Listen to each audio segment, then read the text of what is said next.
Conakry, 16 décembre 2017, à la une des actualités, le Premier ministre en visite de travail à Boké, Mamadi Youla, a exhorté les partenaires miniers à consolider la transparence et respecter les engagements. De grands projets pour le développement de la Guinée, plus de 70 millions d'euros, c'est le coût du projet de reconstruction de la route Koya-Forêt-Caria jusqu'à la frontière de la Sierra Leone. Conakry fait l'habillage de ses grands carrefours et autoroutes, des animations lumineuses installées pour émerveiller la population à l'approche des fêtes de fin d'année. Mesdames et messieurs, bonsoir. Très heureuse de vous retrouver ce soir pour une nouvelle page d'information dans la région de Boké. Sur les sites miniers, les ouvriers s'activent pour la réalisation de projets créateurs d'emplois.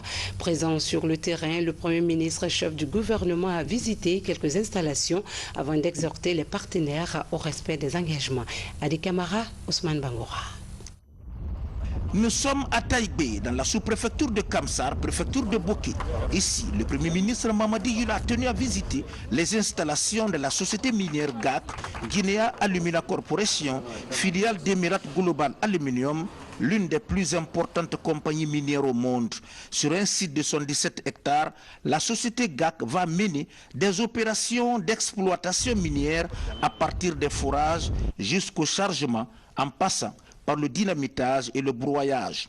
Avant de construire des ouvrages de franchissement au nombre de 4, la société a procédé à la délocalisation de 210 sur les 213 familles impactées par le projet. Le travail qui est fait ici est impressionnant. Certainement, beaucoup de Guinéens ne s'imaginent pas de la qualité, mais surtout de l'envergure des travaux qui sont réalisés ici. Du projet GAC cap sur la société CBG. Depuis 1963, cette compagnie exploite l'important gisement de bauxite de Sangaridi dans la région de Boké.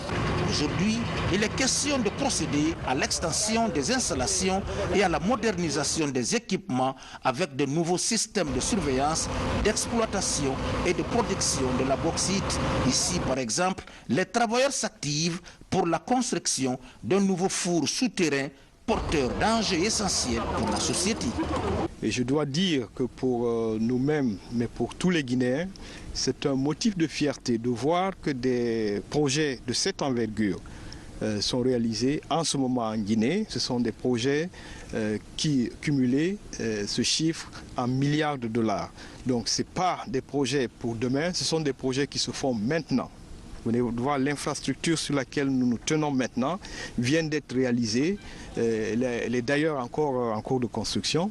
Donc c'est pour dire que le message que nous passons à nos frères de Boké, mais aussi à toutes les populations de la Guinée, c'est que c'est dans l'entente et dans la cohésion que nous pouvons développer notre pays. Ce message, il est important qu'il soit entendu, non seulement ici, mais partout en Guinée, que les Guinéens doivent se donner la main, œuvrer à la construction de leur pays et éviter tous les actes qui conduisent au désarroi, qui conduisent à la destruction, qui conduisent à ce que nous avons déploré ces derniers temps.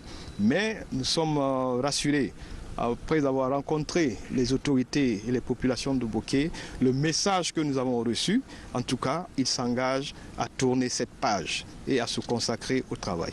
Comme on le voit, le gouvernement veille à ce que les efforts entrepris se poursuivent par des apports de capitaux substantiels capables d'accroître la valeur ajoutée de nos produits miniers. Restons à Boké pour s'intéresser à cet élan de développement communautaire soutenu par la CBG. En ce moment, la société effectue la remise d'ouvrages réalisés, de la modernisation des marchés à la construction d'écoles. D'importants investissements sont faits pour répondre aux besoins des populations en matière de développement socio-économique de base. Tcherno Ousmane Diallo, reportage.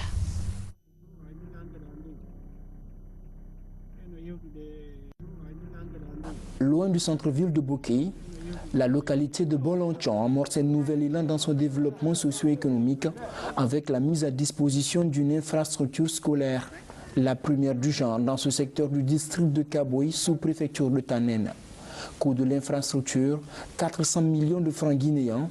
Une enveloppe financière décaissée par la compagnie de bauxite de Guinée pour répondre à un besoin pressant de la population et honorer un engagement. Ça fait partie de notre politique sociale. Nous avons des indicateurs de performance liés à l'assistance aux communautés. Ça, c'est un volet que vous avez vu. Il y a d'autres volets complémentaires qui vont continuer. Il y a toute une division qui est créée pour s'occuper de ce dossier-là. Et d'année en année, on est en train de renforcer notre investissement. On est passé de 600 000 $ il y a quelques années à 2 500 000 $ cette année. Donc ça témoigne de la volonté libre de CBG de continuer à supporter les communautés en réalisant des projets qui s'intègrent dans la satisfaction de leurs besoins primaires.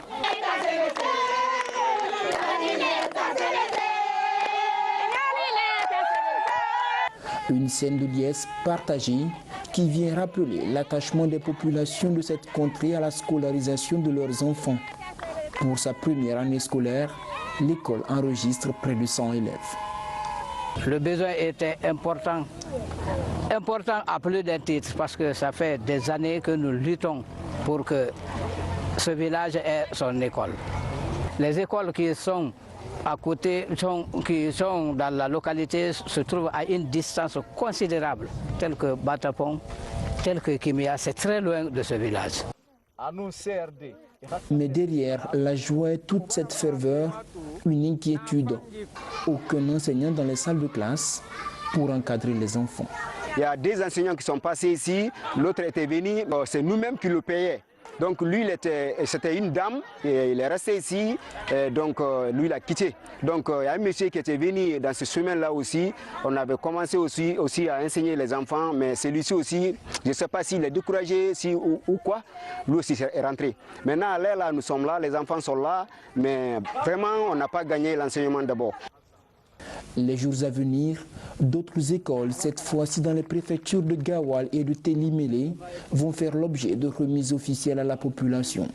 Au total, ce sont 5 nouvelles écoles qui ont été construites cette année par la CBG dans ces zones d'intervention afin de soutenir l'éducation à la base.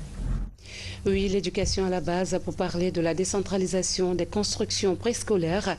Plus de 2 milliards de francs guinéens ont été injectés dans un complexe préscolaire dans la commune urbaine de Bofar, 3e école maternelle publique du pays. Le projet vise à favoriser le développement des enfants. Amadou Touré nous signe ce reportage. C'est la pose de la première pierre du complexe préscolaire de Bofar. L'édifice comportera un bloc administratif, des bureaux, des salles de moniteurs, de restauration, des blocs latrines. Le tout sera bâti sur une surface de 3300 mètres carrés. Les travaux dureront 8 mois. De 40 ans, la Guinée n'a pas bénéficié de ce type d'école. C'est la première fois, grâce au président de la République. Dans les 10 années à venir, nous allons nous impliquer sérieusement pour la construction de cette école. 3e du genre en Guinée et première école maternelle publique à l'intérieur du pays. Ce complexe va regrouper tous les enfants de la communauté n'ayant pas l'âge d'aller à l'école afin de les préparer à intégrer facilement les cycles normaux de l'éducation. L'enfant qui a déjà fréquenté le préscolaire est déjà préparé pour le cours primaire. Désormais, les femmes enseignantes qui sont là, qui sont nourrices, ne vont plus souffrir pour garder leurs enfants. Elles peuvent envoyer leurs enfants à la maternelle ici. Elles peuvent aller donner normalement les cours sans être dérangées. Joie et de fierté pour toute la population de Bofar. Et c'est le lieu de remercier M. le Président de la République, le professeur Alpha Condé et tout le gouvernement pour cet honneur fait à la population de Bofar et plus spécifiquement aux femmes. C'est à la faveur du décret du 16 août dernier que la direction du préscolaire a été rattachée au ministère de l'Éducation nationale et de l'alphabétisation. À ce jour, 30 moniteurs sont formés pour assurer dans les prochaines années l'encadrement des enfants. En 2018, le gouvernement compte réaliser 4 écoles maternelles dans chacune des 4 régions naturelles du pays. Comme annoncé au sommaire, plus de 70 millions d'euros sont annoncés pour la reconstruction de la route Koya-Forêt-Carrière reliant la frontière de la Sierra Leone. Il importe de préciser que cette route de 75 km va accroître le développement et accélérer l'intégration économique et sociale des pays membres de la CEDEAO. L'Union européenne et le groupe de la Banque africaine de développement sont les financiers de ce projet. Aboubacar Junior Camara. Le projet de reconstruction de la route Koya, Farmoria et Famalapo est lancé. Le coût de réalisation de ce projet de 75 km est estimé à plus de 78 millions d'euros.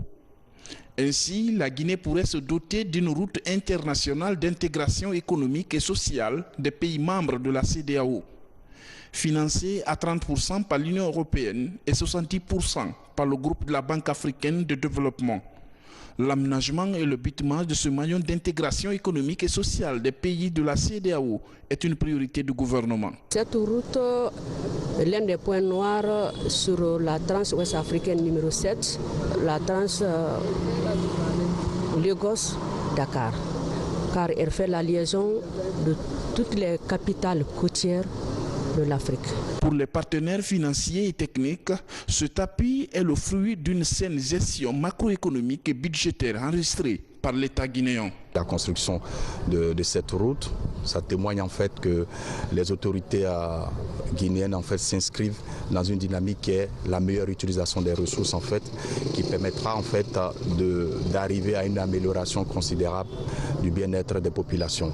Pour les bénéficiaires, la réalisation de cette infrastructure contribuera à la réduction de la pauvreté et à l'autonomisation des femmes dans 12 communes des préfectures de Koya et de Forikaria. Aujourd'hui, voir le lancement effectif du projet de reconstruction de cette route est pour nous une fierté et ça nous va droit au cœur. Dans la mesure où l'état de dégradation de cette route commençait à embêter sérieusement les usagers, y compris les riverains. Cette route va permettre de rendre opérationnels les postes de contrôle juste à poser à Pamalap à travers l'interconnexion des douanes de la Guinée et de la Sierra Leone. Le cahier de charges est déjà disponible au ministère des Travaux publics. Les entreprises qui seront retenues auront 48 mois de délai d'exécution. Et puis ce communiqué émanant du ministère des Travaux publics, Madame la ministre des Travaux publics porte à la connaissance des usagers de la route Koya-Kindia de la défectuosité du tablier du pont de Boboya situé au PK65 de Conakry. Des grands trous béants sont visibles au sein de la dalle. À cet effet, Madame la ministre des Travaux publics recommande une extrême prudence au lieu de franchissement du dit pont. Des mesures sont prises pour la réfection totale du tablier. Elle présente ses excuses à l'ensemble des usagers pour les désagréments vécus au lieu de cet ouvrage. Elle sait compter sur le civisme de chacun et de tous. Et puis le Conseil africain des régulateurs a baissé les rideaux à Conakry. Lors de cette rencontre, les représentants des États africains membres de l'Alliance Smart Africa ont réfléchi sur la création des marchés uniques numériques pour l'Afrique. Les recommandations issues des travaux seront soumises à l'appréciation des chefs d'État du continent qui sont les initiateurs du projet. Mamadou Salouba. Un réseau unique pour l'Afrique, un défi que les 22 États membres de l'Alliance Smart Africa tentent de réaliser. Pour cette troisième réunion de la structure, les délégués des 15 pays présents ont défini les préalables de l'unification de l'Afrique par les télécommunications. Comme vous le savez aujourd'hui, les coûts sont très élevés quand quelqu'un traverse dans un autre pays.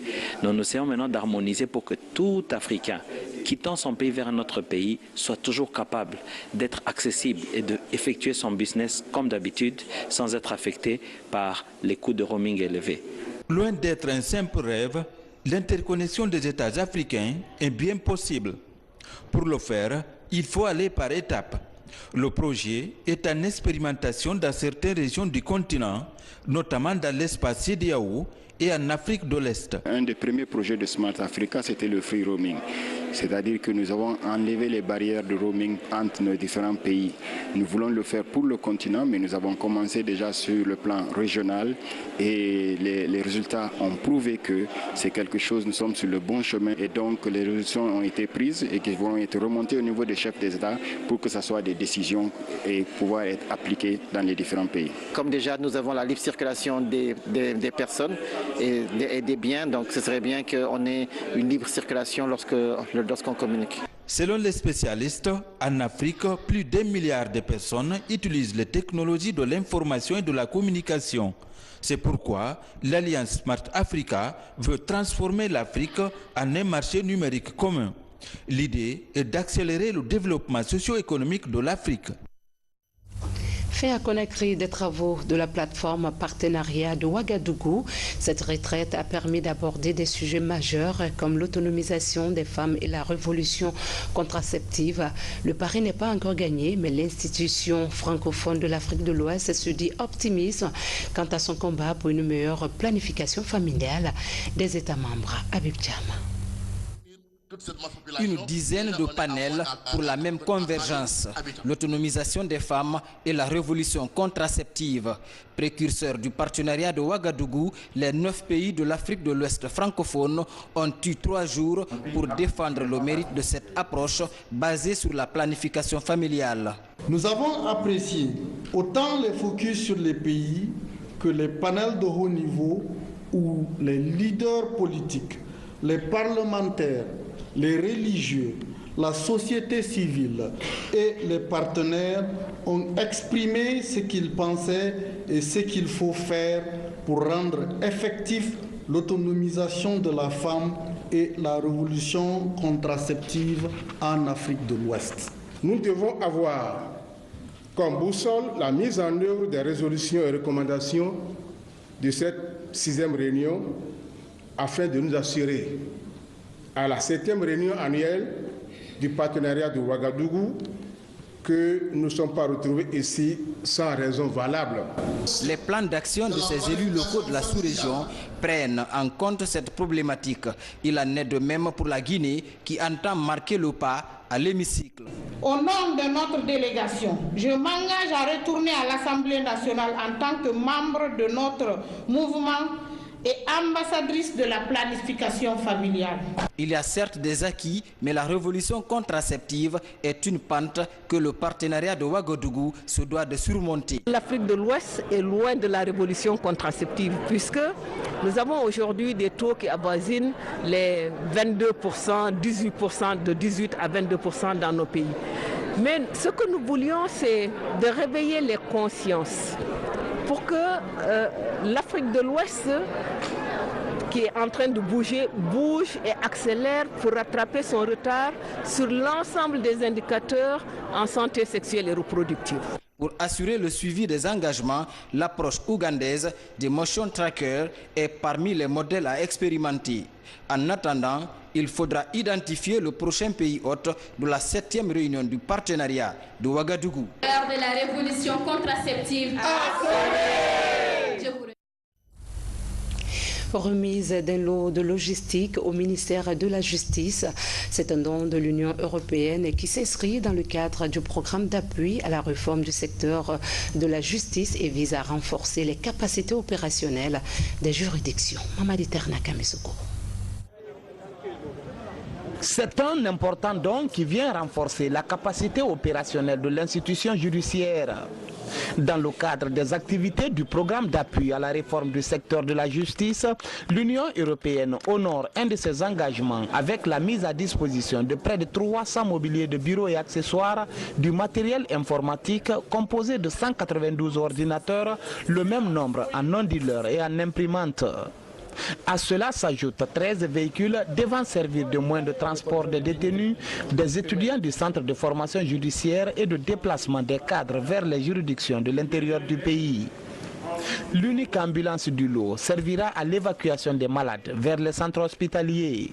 Nous appuyons évidemment le ministère de la Justice avec cet important programme d'appui à la réforme du secteur de la justice à hauteur de 20 millions d'euros qui est en cours depuis 2014, qui va nous permettre de continuer encore cette coopération pendant au moins 2 ans. Un véritable cadeau de Noël qui va aider le ministère de la Justice à aménager la nouvelle chancellerie et à équiper les juridictions du pays. Quand on facilite le travail des magistrats, le travail des auxiliaires de justice, ça va dans l'intérêt de la population.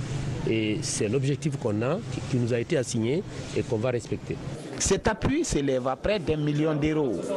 Il vient faciliter la mise en pratique de la nouvelle organisation judiciaire qui rend compétents les tribunaux d'instance en matière criminelle. Des avancées qui confortent la justice en quête de performance. Toujours dans l'actualité nationale, à présent en Guinée, depuis près de 5 ans, le projet filets sociaux productifs est à 90% de ses engagements. Il vient de soumettre au comité de pilotage le rapport d'activité de 2017 et le plan de travail du budget annuel exercice 2018. Abdul Karim Kamara. Cette année, en Guinée, 346 districts et 83 sous-préfectures ont bénéficié des micro-projets des filets sociaux productifs. Les ménages vulnérables bénéficiaires de ces localités ont réalisé les activités de 2 composantes du projet.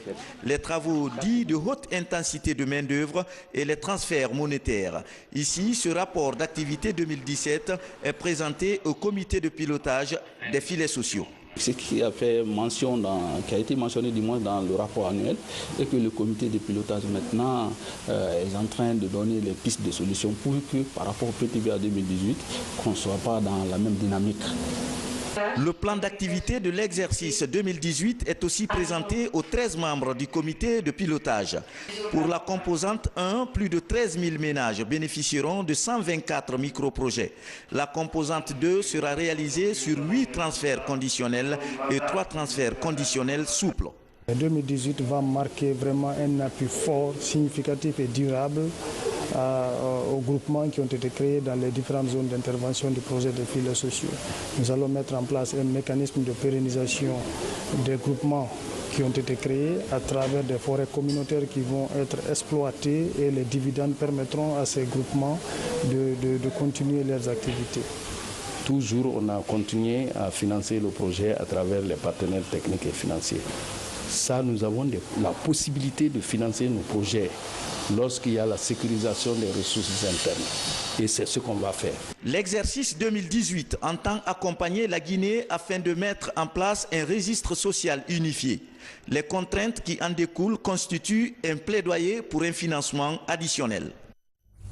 Comment amorcer l'émergence du secteur agricole?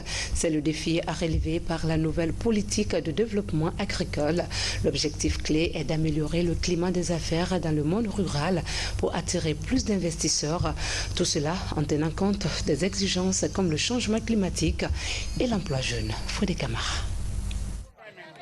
À l'échelle nationale, l'agenda de la promotion rurale s'inscrit dans un esprit de synergie des interventions des départements sectoriels de l'agriculture, de l'élevage, de la pêche et de l'environnement. L'objectif est de redéfinir tous les contours de la nouvelle politique nationale de l'agriculture et de son fil conducteur, le PNIAZAN, le plan national d'investissement agricole et de sécurité alimentaire et nutritionnelle, un plan de 2e génération. Nous avons fait l'évaluation de la première génération. On a essayé de tirer les leçons et on a essayé de nous adapter le plus possible aux mutations du contexte national, sous-régional et international. Donc c'est ce que nous validons aujourd'hui. Pour la révision de la politique agricole et de son principal instrument de mise en œuvre, des questions d'actualité sont exhumées, notamment l'accès au marché, l'amélioration de la résilience et l'insertion des jeunes pour assurer la relève. Il faut un recrutement. Notre génération, nous sommes tous des partants. D'ici 2025, on trouvera qu'on n'a pas 10% des effectifs dans les services administratifs. Maintenant, comment en ce temps ça va finir? Comment la politique là sera dirigée? Qui va piloter? Parce que ces jeunes-là ont besoin d'être encadrés. Il ne faut pas les recruter à un ultime près. Ils n'ont aucune expérience. Ils ne pourront pas faire quelque chose de fiable. Dans un tout autre registre, pour améliorer la gouvernance, des suggestions sont émises pour la mise en place des instruments de gestion participative. Des instruments qui devraient tenir compte des préoccupations des producteurs à la base. Aujourd'hui, dans notre pays, il existe pour chaque collectivité rurale une obligation par le Code des collectivités d'avoir un plan de développement local. Pas un rêve, mais l'objectif qu'on doit se donner, c'est comment le plan de développement agricole local peut être annexé à ce plan de développement local global.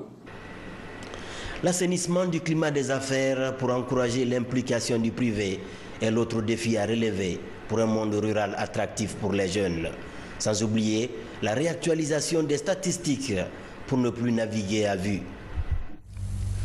Tout à fait autre chose, c'est désormais attendu. Conakry refait sa toilette de lumière un peu partout dans la cité. Le gouvernorat de la ville veut cette année émerveiller la population par l'imagination lumineuse. Vivez les lumières de fête de fin d'année avec Moussa Bangora. En prélude aux fêtes de fin d'année, le gouvernorat de Conakry décide de rendre belle la capitale en installant des jets de lumière. La démarche vise à raccompagner l'année 2017 en beauté. Ça fait la beauté de la ville de Conakry, surtout pendant la nuit. Si le gouverneur continue chaque fois, chaque année, je pense que c'est une bonne chose. Les travaux d'installation progressent de façon satisfaisante. Les techniciens se relaient pour être dans le délai. On a beaucoup fait, on a fait la présidence, là-bas c'est presque fini. On a fait la primature au port, là-bas aussi c'est fini. On a fait à la place des martyrs jusqu'à Ignacidine, c'est-à-dire le boulevard de la République, ça c'est fini. On a fait commissariat central jusqu'à Tombo. Cette année, le slogan de la fête de la lumière, c'est illuminer la ville de Conakry pour apporter plus de joie dans le cœur des Guinéens, des Conakrycains en général. L'axe que nous pratiquons, c'est du pont 8 novembre jusqu'à Lansanaya. Et là, nous sommes à Matoto, nous avons encore 10 jours pour finir le boulot. Déjà, quelques ronds-points et places publiques sont dans l'ambiance. Dans moins d'une semaine, la capitale Conakry va vibrer au rythme du son et de la lumière. Cette opération annoncera les couleurs de la deuxième édition Conakry Ville Lumière. Triste nouvelle avec le décès du grand chancelier des ordres nationaux de Guinée à Bruxelles. Le peuple de Guinée lui a rendu un vibrant hommage au Palais du Peuple. L'homme fut également grand croix de l'ordre national du mérite. Mounir Bari, Mamadou Salouba. Né à Lola, le commandant Moriba Kourma a débuté sa carrière militaire à 19 ans. Le soldat Moriba Kourma a intégré l'armée coloniale française en 1954. Il se fera un nom au Mali, en Algérie, puis au Sénégal, avant de rentrer au pays le 16 décembre 1958. El Hadj Moriba Kourma personnifie l'esprit de bonté. Oui, El Hadj Moriba Kourma était bon. Il avait la grandeur et la simplicité des grandes âmes débonnaires. Il était profondément moral.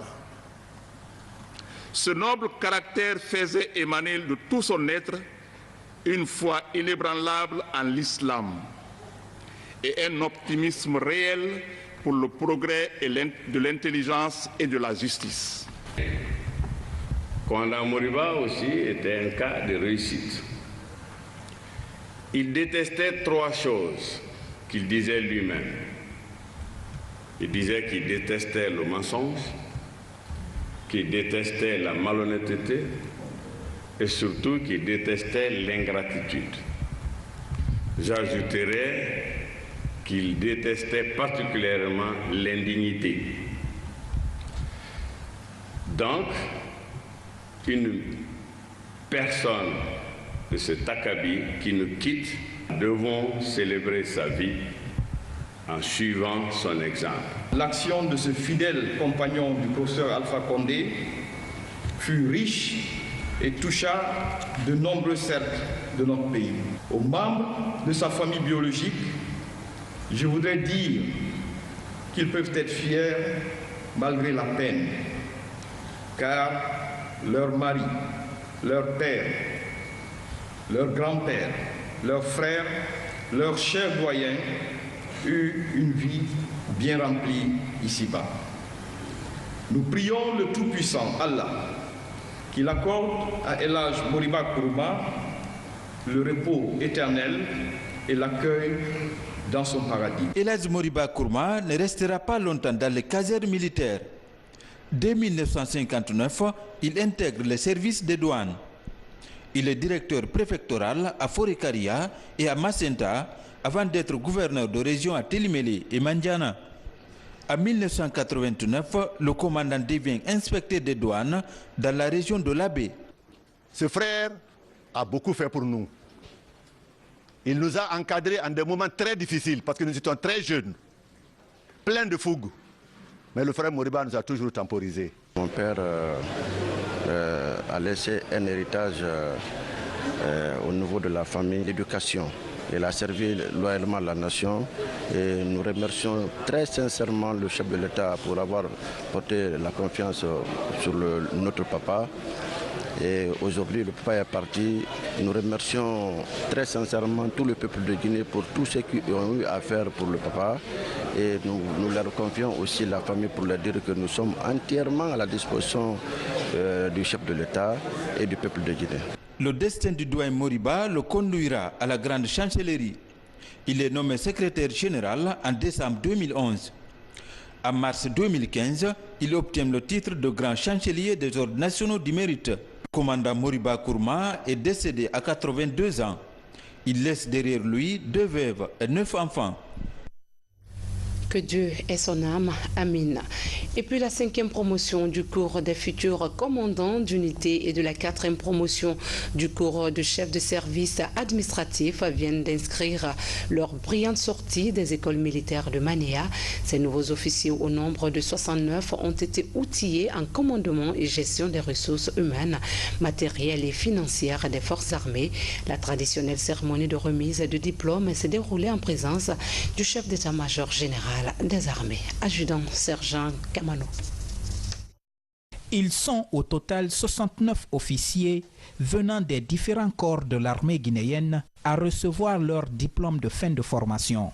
Ces récipiendaires constituent la 5e promotion du cours des futurs commandants d'unité et la 4e promotion du cours de chef de service administratif. Une qualification qui leur permet de commander respectivement une unité d'infanterie et un service. L'objectif de ce stage a été atteint. Aujourd'hui, nous sommes en mesure d'affirmer que les stagiaires qui viennent d'obtenir brillamment leur diplôme sauront mettre en valeur les connaissances acquises au service des forces armées guinéennes.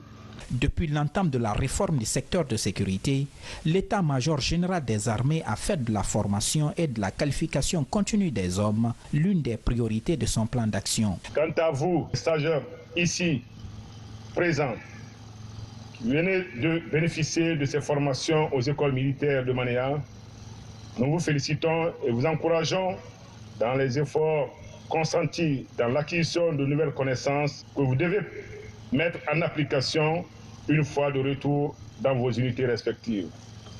J'en suis sûr qu'au sortir de ces stages, vos actions reflèteront la qualité de la formation reçue. Je tiens à remercier l'ensemble des formateurs et l'encadrement des écoles militaires de Manéa pour leur sens du devoir bien accompli, leur esprit de sacrifice et leur patriotisme pour la réussite de cette noble mission.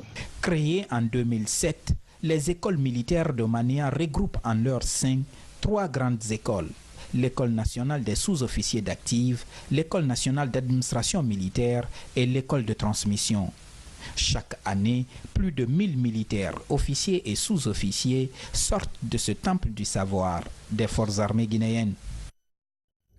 Après ce reportage de l'adjudant-chef Sekou Kamano, correspondant de la presse militaire, on en vient à la page sportive. C'est parti pour une nouvelle saison du championnat national de karaté. Le coup d'envoi a été donné dans la salle des sports du 28 septembre. Les compétiteurs auront à se défendre les menus, un tournoi de détection des meilleurs. Alia Kamara.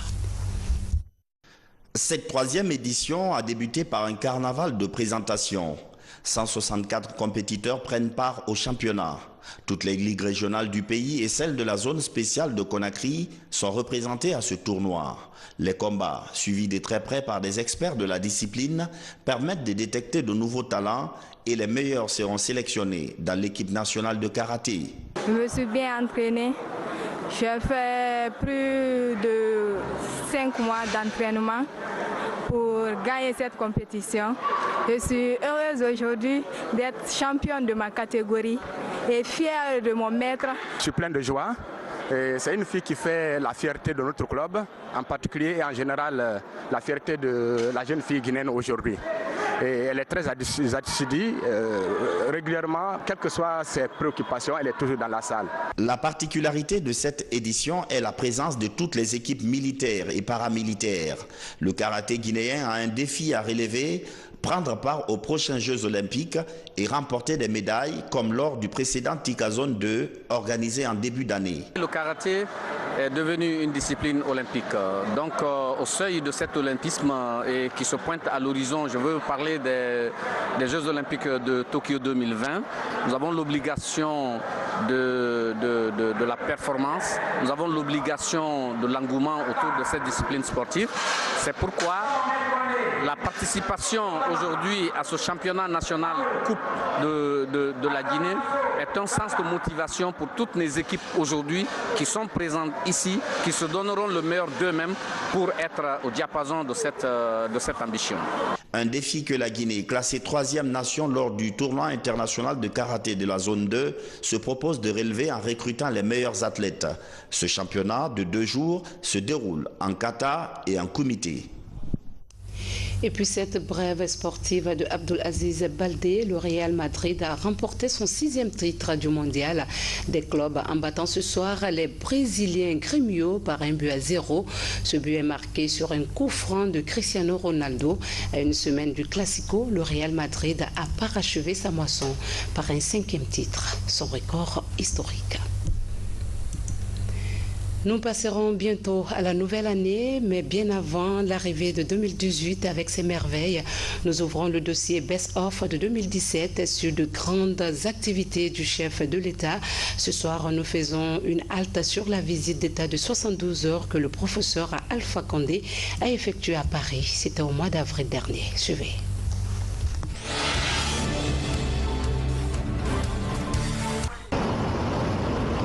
Les Champs-Élysées, la plus belle avenue du monde, aujourd'hui aux couleurs guinéennes et françaises.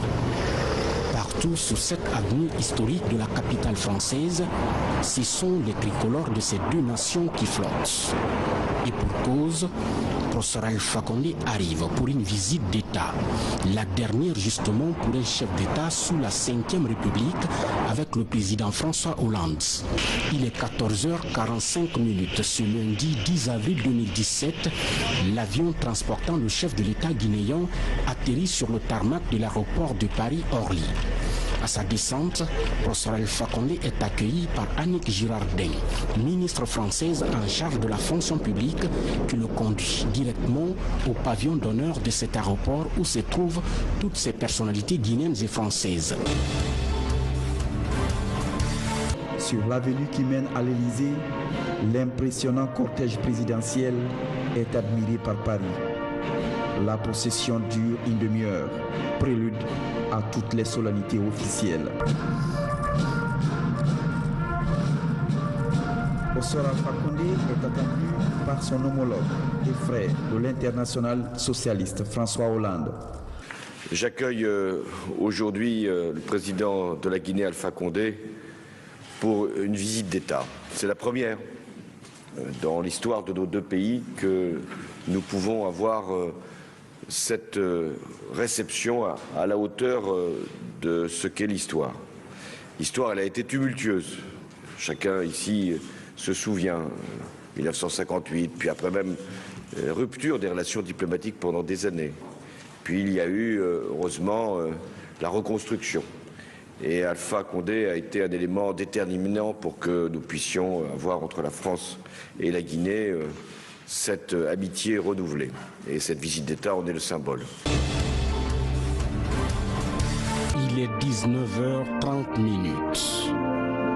Les membres de la délégation guinéenne commencent à rallier le palais de l'Élysée. Tous sont venus rehausser de leur présence ces dîners d'État qu'offre le président François Hollande à son hôte de marque, le président de la République de Guinée et président en exercice de l'Union africaine. Son Excellence, Monsieur le Président de la République de Guinée.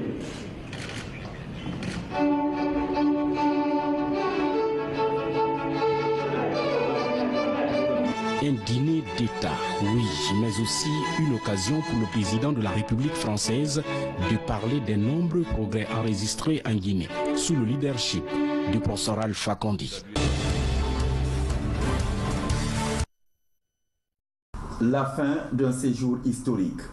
Jusqu'au bout de sa visite d'État, le président de la République de Guinée a eu droit à tous les honneurs que la France peut accorder à ses hôtes de prestige. Déjà classée parmi les 3 pays prioritaires de la coopération française, la Guinée a bénéficié de nouveaux accords économiques qui font la satisfaction du chef de l'État. On a signé 9 accords, la Guinée a signé 9 accords avec la France, donc dans tous les domaines, dans le domaine de l'énergie, dans le domaine de l'assainissement, dans le domaine du financement des projets, etc. Donc c'est quand même 9 projets importants qu'on a signés à l'Élysée. On est dans une nouvelle phase. Quel que soit le futur président, on ne fera pas moins. La France est un État. Le président Hollande a parlé aujourd'hui au nom de la France. Les engagements de la France seront respectés et nous les employerons à faire avec les nouvelles autorités une politique de coopération, une politique diplomatique d'une ampleur non égalée parce qu'on ne reculera plus. On ne fera qu'avancer.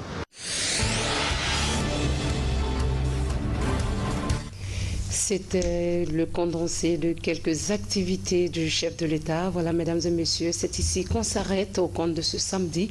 Merci de votre aimable attention et surtout restez avec nous sur la chaîne qui a pour mission de vous servir. Bon week-end à tous.